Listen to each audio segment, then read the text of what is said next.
Et alarmsystem skal skabe tryghed og sikkerhed. Det er derfor vigtigt, at man både får den rigtige rådgivning og den korrekte installation med det mest driftsikre udstyr. Så er man sikker på, at man er optimalt sikret. Det giver ikke bare en tryghedsfølelse, men en ægte tryghed.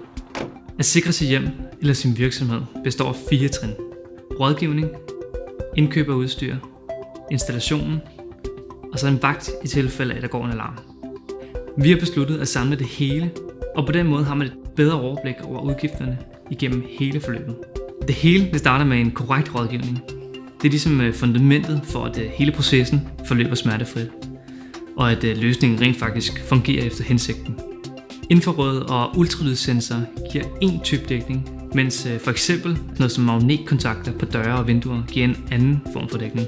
Og så er der nogle områder, som ikke behøver at blive dækket, hvis bare de foregående eller omkringliggende områder de så bliver. Der er jo ingen grund til at bruge budgettet på overflødig overvågning.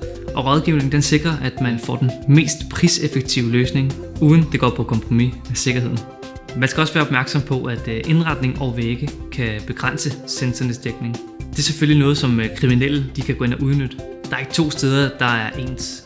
Og derfor skal alarmsystemet selvfølgelig skræddersys, så man er sikker på at have en ordentlig dækning.